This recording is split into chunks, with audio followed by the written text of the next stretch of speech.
Hello, and welcome to BNEWS Weekly. I'm Linda McNamee, in for Phil Gallagher. Joining me is BNews Director Rich Hosford, reporters Tad Stefanak, Chris Flaherty and Robert Paris, Maddie Shipka with Community Calendar, and Liz Gillespie with Sports. There was music, dancing, bright-colored outfits, and art, and a lot of joy on the town common on Sunday as Indian Americans for Burlington invited the whole community to celebrate Diwali, the celebration of lights. BNews Director Rich Hosford was there and has this look at the fun.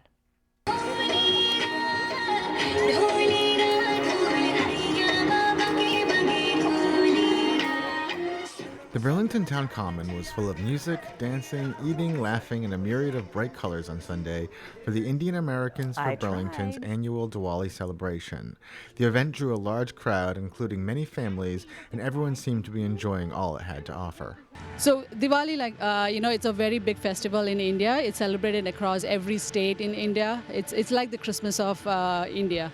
And every state, like north, south, east, west, even if you're not Hindu, every Indian celebrates this particular festival. So what is the message of the holiday? Diwali symbolizes good over evil, lightness over dark, and also the word Dipavali means a row of lights.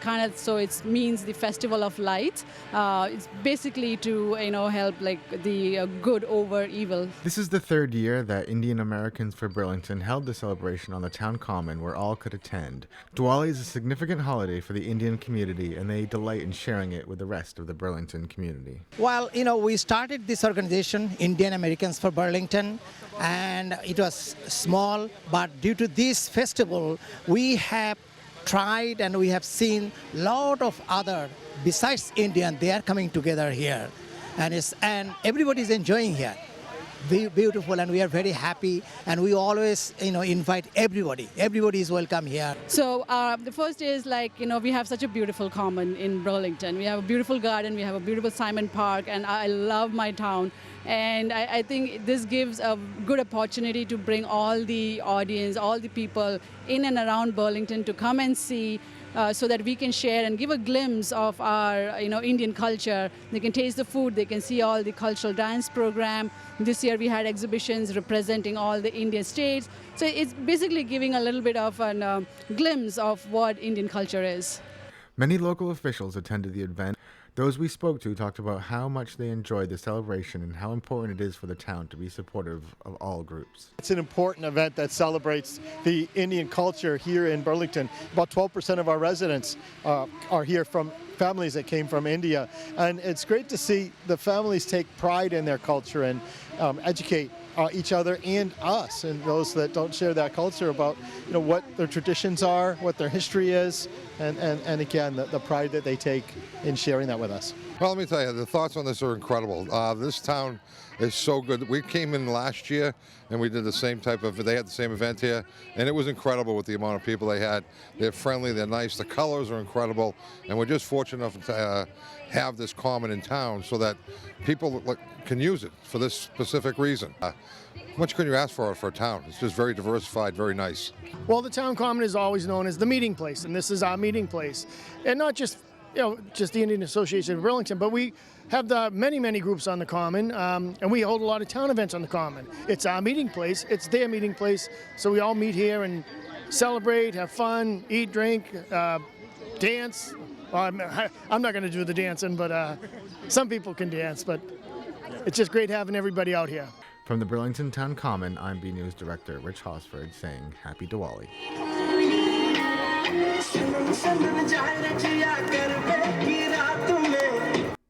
Thank you, Rich. A popular clothing store chain with a location in Burlington has filed for bankruptcy in an attempt to get back in the black. Forever 21, the clothing store aimed at teens and young adults, has filed for Chapter 11 bankruptcy protection. There is a Forever 21 location in the Burlington Mall. According to the report, the California-based company could close as many as 178 stores, but which locations are in peril has not been released. However, the company is stressing that it is not going out of business, but simply restructuring. A spokesperson said this was a necessary step to secure the future of the company and that they have obtained $275 million in financing that they will use to operate in a business-as-usual manner. Gift cards will continue to be honored, and returns and exchanges will be available to customers. In other retail news, a clothing brand that focuses on using organic materials and pledges to support its foreign-based workers will open its first New England location in the Burlington Mall. Simon Properties, owner of the mall, had announced last week that the popular and affordable organic brand Hope & Henry will open on the second floor in the Primark wing in early October. The brand opened its first store in 2018 in Garden City, New York. The company said that the Hope & Henry philosophy is that high-quality clothing can be affordable to all without sacrificing the well-being of people and the planet. They say the brand focuses on organic materials because they are better for consumers, those who made the clothes, and the environment. The company also says it believes success should benefit everyone in the production line of its clothing and pledges that profits will be shared with its overseas factory workers. Local political and business leaders gathered to celebrate the inaugural run of a new shuttle meant to bring much-needed workers from Lowell to fill vacant restaurant jobs in Burlington. BNews Director Rich Hosford was there and has this report. A group of local political and business leaders gathered at the bus stop in front of the district on Mall Road on Tuesday afternoon to wait for a new shuttle. Nobody was grabbing a ride. Instead, they were celebrating a big milestone in a 5-year project to create a transportation system that will connect restaurant workers in Lowell with open positions in Burlington establishments. The new shuttle is a result of a partnership with the state, the business community, and the Middlesex 3 Coalition, and was undertaken to meet a growing need in Burlington. Years ago, we met with the restaurants. We asked them, what we could do to help, and they said we have trouble getting access to labor, that the unemployment rates here in Burlington are very low, and so when the students come back, they can get workers. Other times of the year, they have a real tough time. So we did some research. We found that there are people looking for work who are trained in this industry in Lowell. And we had the idea that we could bridge this gap. We could create a transportation network through shuttles to bring these people down. Well, it's taken a while. It's taken the better part of 5 years to bring this from an idea to a reality. And today, the first shuttle has come into Burlington from Lowell, and it's now occurring. So this is a big day for us. The restaurants really reached out to us and looking for sources of labor, and we found out that the secret was transportation. And as you're seeing today, we finally got it, and we're looking forward to solving this challenge and heading to the next one. State Rep Gordon said he believes this will not only benefit the workers in the restaurants, but also diners and commuters. There'll be maybe some shorter lines in restaurants because they'll be able to fully open. It will also help with traffic because we'll be bringing workers in on one shuttle and not all on individual cars, or even ride shares are great. Carpools are great, but this is a 33-passenger vehicle, so we'll be able to get a lot of people in all at once without clogging the roads. The shuttle will have 7 runs a day when other forms of public transit aren't available. The first one will start at 2 p.m. and the last will be after 1 a.m. to service the late-night restaurant workers. As of right now, the shuttle is funded with state funds, but eventually the idea is to pay for it with monthly passes purchased by the restaurants for their new Lowell employees. The next step is connecting the employers with the workers and filling up the bus. This has to be a reality in order to get to that point, and that's why right now, today, as of the arrival of this shuttle, this is a reality. Now the restaurants know that if we hire someone in Lowell, we can get them there. Not we hope to get them there, or someday we will get them there. Now they know there are 7 routes a day, 7 days a week. I can get them there. Those who have worked for years on this project said they were excited to see the shuttle make its first trip. Oh, I think it's great. I think it's good things sometimes take long, but this is a good thing, and I think it's wonderful that it's starting. It's something that this community has been asking for, and that our workers and restaurant and retailers really need. And so I'm so happy that it's happening. It took a little while to get to where we are today, but we have a lot of work to do to fill the seats. But we're excited, and we hear there's a lot of need, and so we're ready to bring more riders onto the shuttle. We've been working very hard to try to pulled together a public-private partnership, and to see the buses on the road today come to fruition, we look forward to being able to bring that labor force from Lowell to the restaurants here, because it is an expanding industry, and we need workers. From a bus stop on Mall Road, I'm BNews Director Rich Hosford. Thank you again, Rich. A family is asking the public's help in finding a girl's stuffed animal with a profound emotional connection to her father, who is deployed overseas. The Burlington Police Department shared the plea for assistance on its Facebook page on Sunday, and the post quickly went viral. In it, the girl's mother said her daughter lost a brown stuffed animal rabbit from the Jellycat collection somewhere in the parking lot or inside the Burlington Mall at the Legal Seafood entrance. She said the stuffed animal has a particular sentimental value because the girl's father was deployed overseas right after she was born, and they got him a small rabbit to match the girl's one at home. That bunny saw him through his first deployment and was now watching over her during his second, the mother said. It would mean more than we could explain to get it back. If anyone finds the stuffed rabbit, you can turn it in to the Burlington Police Department at 45 Center Street. Saturday, September 28th, volunteers for People Helping People prepared for this year's pumpkin patch over at St. Mark's Church. Altogether, the group unloaded over 1,300 pumpkins. BNews reporter Chris Flaherty was there and has this look. While it may still feel like summer outside, autumn has arrived, which means it's pumpkin season. Saturday, September 28th, volunteers for the organization People Helping People gathered at St. Mark's Church to unload over 1,300 pumpkins shipped from a Navajo reservation in New Mexico in preparation for this year's pumpkin patch. Today was terrific. We had a great turnout of people. It really takes a large amount of people, as you've observed while we've been loading the pumpkins, and I thought it went very smoothly. The pumpkin patch, now in its 7th year, acts as a fundraiser for People Helping People. Each year we've actually earned more money. Last year was our best year so far. We earned $4,500 to donate to People Helping People. All our days are filled by different organizations that will be manning the patch, from the different churches to banks to individual families. But come and buy some pumpkins. 100% of the profit that we make from selling the pumpkins goes directly to People Helping People. The pumpkin patch is open now throughout the month of October from 12 to 6 Monday through Friday and 11 to 6 on Saturdays and Sundays. Until next time, this is Chris Flaherty for BNews Weekly. Thank you, Chris. Saturday, September 28th, we already read that one. Oops.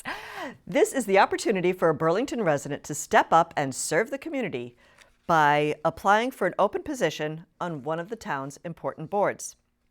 The Planning Board has one open seat left vacant after former longtime member Jack Kelly resigned last month. The Burlington Board of Selectmen and the Burlington Planning Board will be making a joint Planning Board interim member appointment, Town Clerk Amy Warfield explained. At this time, they are seeking residents who wish to serve their community as an interim Planning Board member. The work of the Planning Board involves technical and legal processes to guide in the use of land and design of the town to ensure the orderly, long-range development and fiscal stability of the community, and work in conjunction with the Massachusetts general laws and the town's general and zoning bylaws. The Planning Board reviews for recommendation zoning amendments to town meeting, as well as site plans, special permits, etc., for site developments, subdivisions, redevelopments, or improvements. The Planning Board is in the process of finalizing the comprehensive master plan. If you wish to be considered for this position, fill out the questionnaire on the town's website at burlington.org. The deadline for submitting applications will be 4:30 p.m., October 15th, 2019. To highlight all the positive things that happen in Burlington Public Schools, the administration has launched a Gratitude Daily podcast where anyone can weigh in with stories of what makes them grateful and happy while in school. BNews reporter Tad Stefanak went to learn more and has this report. There are more than 700,000 podcasts, with over 29 million episodes in the world, but only one of them is for Burlington Public Schools. Welcome to episode 15 of Gratitude Daily. So we did some reading this summer, and one of the books we read was The Happiness Advantage by Sean Achor out of Harvard. And they've done a lot of work on positive psychology, working with organizations and things that kind of make people happier. I also read Dare to Lead by Brene Brown, and in that book, one of the positive attributes of gratitude was, again, like she even talked about doing it at her dinner table. So I kept hearing this theme over and over again, and knowing there's so many positive things that happen in the school district and just trying to pass along that positive energy, I had this idea to do this daily gratitude podcast, which would just share one bit of gratitude towards somebody in the school community. Could be a teacher, could be a student, could be a parent, anyone really connected to the school system, and just have anyone who wants to is share something that they want to share about them and some gratitude towards that person. It's been pretty quick to pick up. Already almost, I think, just about 800 plays, which is good, much more than I expected. Expressing your appreciation on Gratitude Daily is simple. There's a few different ways. So we created an email, gratitude@bpsk12.org is one way people can, if they want to write something to us, they can do it anonymously. Some people are embarrassed about having their name out there publicly, which is 100% fine. If they want to include their name and with the gratitude towards whomever, that's great too. Also on the website, and there's if you went to our website, there's a place you could leave a voice memo. So you could actually leave a voice memo, and you don't have to be uptight about this, because if you record something, and I do this all the time with the podcast, like, start again. You can delete it. I don't hear all the miscues, the outtakes. So if it takes you 20 minutes to do a 2-minute gratitude, you're the only one who knows that, really. So that's a cool way. And a couple people have sent me MP3 files, which I can upload directly to the website. But really, don't be shy about sharing gratitude. Like I said, there's a lot of great things. There's so much to be thankful for, grateful for day to day around here. I just wanted to give people an outlet to share some of that positivity, and it seems to have taken off. So hopefully it continues throughout the course of the school year. From Burlington Public Schools, I'm BNews reporter Tad Stefanak. Did you know that grateful people sleep better? Writing in a gratitude journal improves sleep. Thank you, Tad. And we at BCAT are grateful to that podcast because BCAT is featured in today's Gratitude Daily podcast. So check it out. Burlington's premier charity nonprofit organization, People Helping People, is holding a fundraiser to help raise funds to feed those in need this holiday season. The organization, which runs the Burlington Food Pantry, as well as the Covenant for Basic Needs and the Holiday Wish Tree, estimate that over 225,000 pounds of food will be distributed to Burlington families this year. To help meet this goal, People Helping People is holding their 9th annual Capital Grill raffle that provides a chance to win a $1,000 gift certificate to the Capital Grill in Burlington. The prize, which covers dinner for 6, including wine, was donated by the Capital Grill at 10 Wayside Road in Burlington. Raffle tickets are $20 each and can be purchased from Janet Sullivan Fitzgerald at sullivanfh@comcast.net.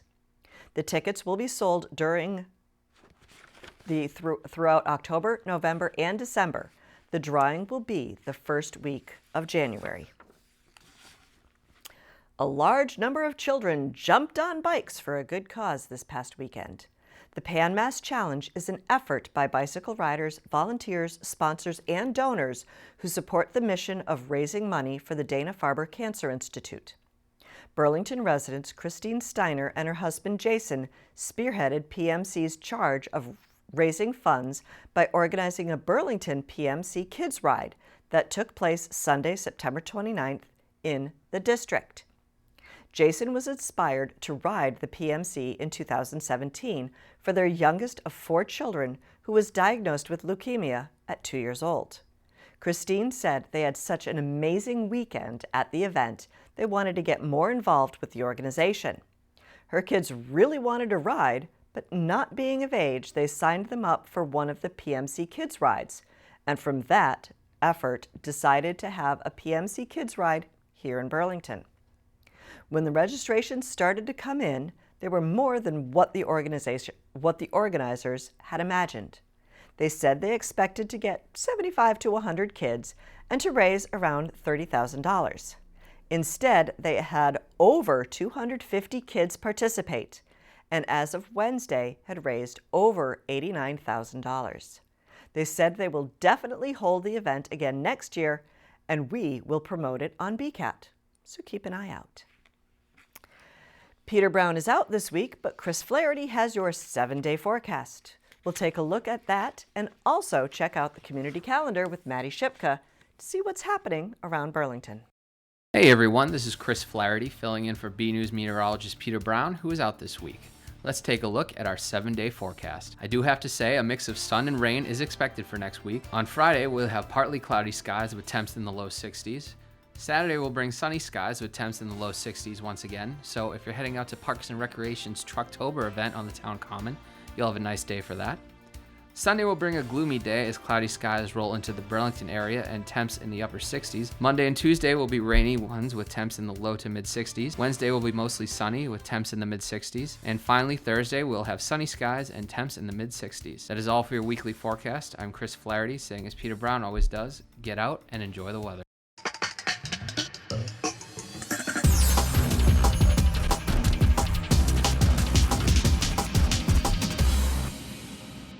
I'm Maddie Shipka, and this is your Community Calendar.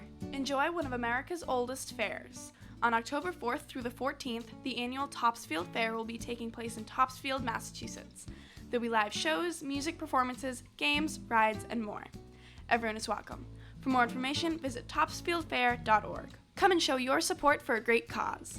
On Friday, October 11th, the Burlington volleyball teams will be having the annual fundraiser, Volley for a Cure. Varsity will play at 5:30 p.m. and JV freshmen at 4 p.m. All proceeds will go directly to the Leukemia and Lymphoma Society. There's a $5 suggested donation. For more information, contact Donna Joyce at 339-293-7017 or Jen Baxter at 781-775-3039. Get ready to walk for a rare nervous system disease. On Saturday, October 12th, the Burlington Town Common will be having a fundraiser event called Walk and Roll to Cure Ataxia. Come and walk for a cause. All proceeds benefit the National Ataxia Foundation, and everyone is welcome and the event is free. To find out more, visit ataxia.org. I'm Maddie Shipka, and this has been your Community Calendar. Thank you, Maddie, and thank you, Chris. The BHS Red Devils teams continue to battle it out this fall sports season. For the latest action, we go now to BNews sports reporter Liz Gillespie for this week's sports report. Hey everyone, I'm Liz Gillespie and this is your weekly sports report. We're hitting the midpoint of the season and a few Burlington teams are still undefeated. On Friday, September 27th, the boys varsity golf team traveled to the Billerica Country Club to take on the Winchester Sakums. The boys lost big in that meet with a final score of 48-24. The Red Devils were supposed to be back in action on Wednesday afternoon against the Wakefield Warriors, but that meet has been postponed to a later date. Burlington will travel to Stoneham to take on the Spartans on Thursday afternoon. Girls varsity soccer traveled to Melrose to take on the Red Raiders on September 27th. Unfortunately, the Lady Devils lost it in a shutout of 4-0. The girls traveled to Wakefield to take on their division rivals, the Warriors, on Wednesday afternoon. The girls lost in a close game of 2-1. They'll be back in action this Friday afternoon as they take on the Lexington Minutemen on the road. The team is currently standing at 1-7-1 in their conference. The boys varsity soccer team headed to a division matchup in Melrose on Friday afternoon to visit the Red Raiders. The Red Devils didn't get the job done as they were defeated by their rivals in a 3-0 shutout. The boys will face the Lexington Minutemen on Friday afternoon at the Marshall Simons Middle School Brush Field. It was 8-0 versus 7-1 at the Burlington High Gym, where the girls varsity volleyball team faced the Melrose Red Raiders. The Lady Devils defeated the team in a tough 5-set match. Although the team had a home advantage, they were considered the underdog in that game. On Wednesday afternoon, the girls hosted a division game against the Wakefield Warriors. The Lady Devils won that match 3-0, and 5 kills were made by Nicole Pellegrino. With that win, the girls were currently at 9-1 in their conference, and they'll take on the Lexington Minutemen on Friday afternoon at BHS. The Red Devils football team is riding high at 3-0 in their conference. They traveled to visit the Watertown Red Raiders last Friday night, who at the time was 2-0. We have some highlights. Let's check them out. 2-0 versus 2-0. The battle of undefeated teams continued on Friday, September 27th, as the Burlington Red Devils visited Victory Field in Watertown to take on their rival, the Red Raiders. Burlington's offense was not what we expected in the first quarter, as the Red Raiders' defense dominated their job on stopping the run on critical third down conversions. Watertown took little time on offense, as they managed to get into the end zone with quarterback Brennan Cook 7-0 Watertown. The Red Devils found a bit of their groove in the second quarter, with quarterback Hal Pena and running back John Hurley connecting on a jet sweep for a Burlington touchdown. Now just 30.9 seconds left in the first half. You might just think the kickoff return will take a knee, right? Wrong. Liam Connolly took it all the way down the field for a Red Raiders touchdown just before the intermission. 14-7 Watertown. Things took a turn for the better for the Red Devils as the Watertown returner fumbles on the opening kickoff during the third quarter. With a bit of life given by their special teams, the Red Devils marched down the field and ended the drive with a John Hurley touchdown, 14-all. Fourth quarter, it was the same play, but opposite side of the field. John Hurley gave Burlington the lead for the first time, 21-14. As the clock was winding down in the last quarter, Watertown took a chance on 4th and goal and actually completed a really good pass. Wide receiver Will Dolan passed to his fullback Zachary Maquette for a Red Raiders touchdown, 21-20. The team failed on the 2-point conversion. Watertown got another chance to take the lead, but their running back fumbled on the play, and Jake McCauley of Burlington picked it up for the Red Devils, ending the game. It was a strong matchup for both teams, but the underdog took home the victory in this one. Burlington continues their undefeated season at 3-0 and will be back at home to take on the Wakefield Warriors. On Wednesday afternoon, the boys and girls cross-country teams traveled up Interstate 95 to take on the Stoneham Spartans. The boys' record improved to 3-0 as they defeated the Spartans 42-19. However, the girls lost their match in Stoneham 33-25. The girls stand at 1-2 in their conference. Both teams will be back next Monday afternoon in Wakefield to take on the Warriors.